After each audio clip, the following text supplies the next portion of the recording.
Okay. Hi, everyone. Today, I have the privilege of meeting with Don Berlyn, who is a wonderful friend of mine and also part of the WellBeing and the Dystopia groups.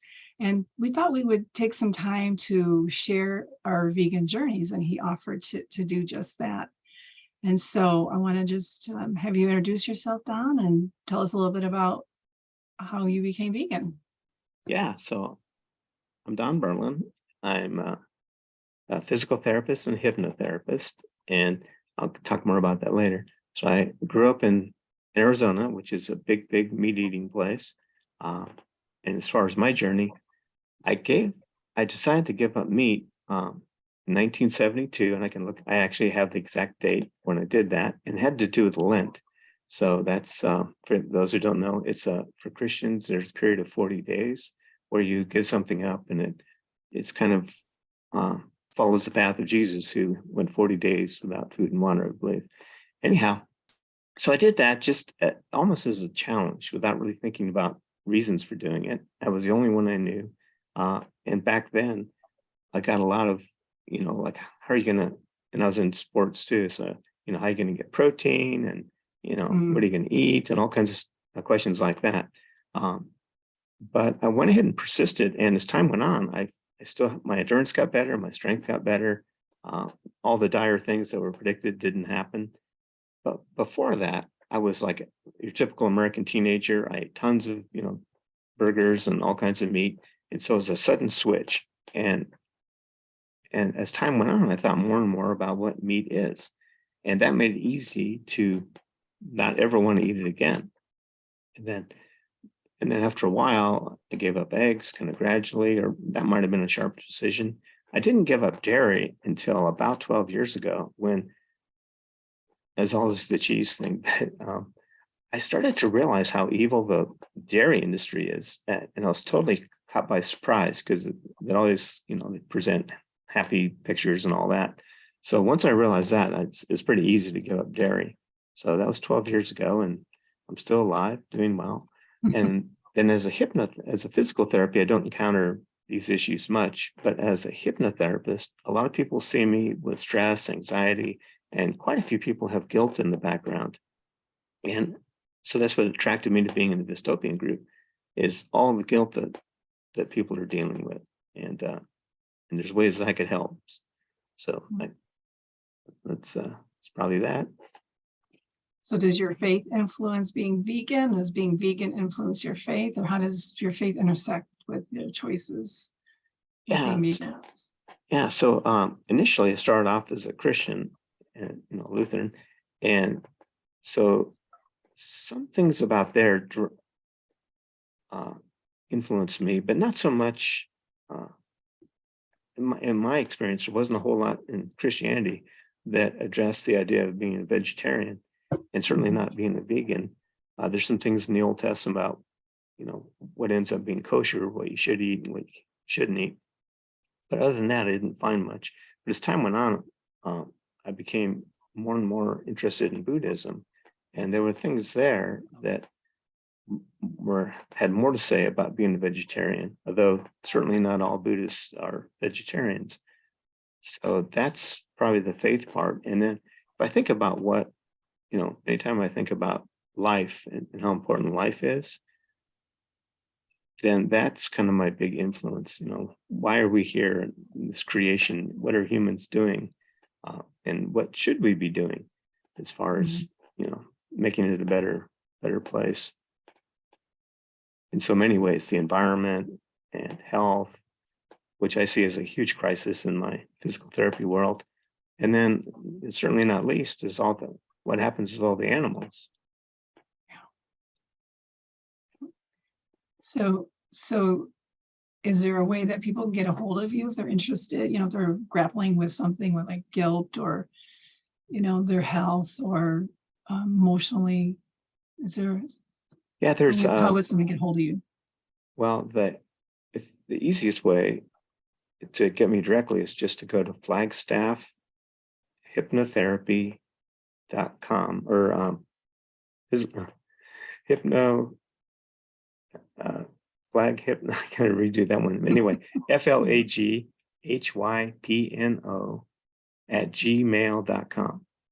So that's flag, FLAG, hypno, HYPNO@gmail.com. So you get me directly with email there, and I can respond. And also as part of the conversation with, especially in well-being, if you just tag me, I'll always respond. So that's a way, as part of the overall interaction with everybody. That's a good way to include everyone in the conversation.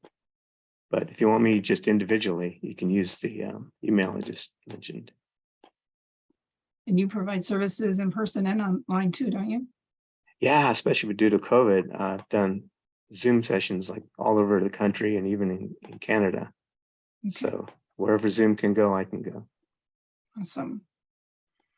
So is there anything else you'd like to add? Yeah, dealing with the guilt part. So this is a theme. Well, there's a lot of guilt in the background, or there's painful memories that people keep replaying over and over. Well, it turns out, if you look at what happens when you go over a memory, whether good or bad, you actually get the emotions as if it's happening right now. So if we constantly replay a memory of us, perhaps even meet or seeing something really traumatic, and you play it over and over, you feel as if it's happening right now. That also is a reason not to watch all these really gory, horrific things about the way animals are treated, because as vegans, we already know about that. It serves us not at all to be watching these things over and over. We're constantly being re-traumatized. So I strongly advise people not to do that. So if you think about the past doesn't actually exist. It's in our memories. It's not happening right now. So to go back and replay something from the past that's negative just leads to suffering. So you still have the memories, but you don't need to keep replaying them. So if you can bring yourself to the present moment, then you can let all that go and decide how you want to feel. And so you can choose a feeling of hopefulness, any kind of positive feeling, and look forward into the future and project that, or even feel it right now. So basically recognizing guilt for things you've done in the past, but only using it as a motivator to help you get where you are now. Once you've experienced something and you know what it is, there's no reason to keep replaying it in your mind. That just leads to suffering. So, and then another thing is to appreciate yourself for where you are right now as a vegan. So you're an example to the world, and some people may notice it or may not, but you're there as a shining light. Also, you can wake up in the morning and think about just being by a vegan. What have I done? You've saved tons of water. You've really helped a lot of things with the environment. And then you can think about what's going on with the animals, and you're part of that. Even if you're only saving a few animals over time, you are saving animals. So just being a vegan, you're contributing to a better life in the world, more peace, and things like that. Yep. Sounds very hopeful, but there's hope out there. Yeah. There's practical tools. They're not complicated, but they're powerful. And also there's a growing community that you're not alone. Nobody's alone. We can reach out to one another, and that makes us stronger. Yeah, and a lot of us are isolated. I've noticed from, because I live in a relatively small town in Arizona. I only know a couple of vegans in this whole town. And so you do feel kind of isolated.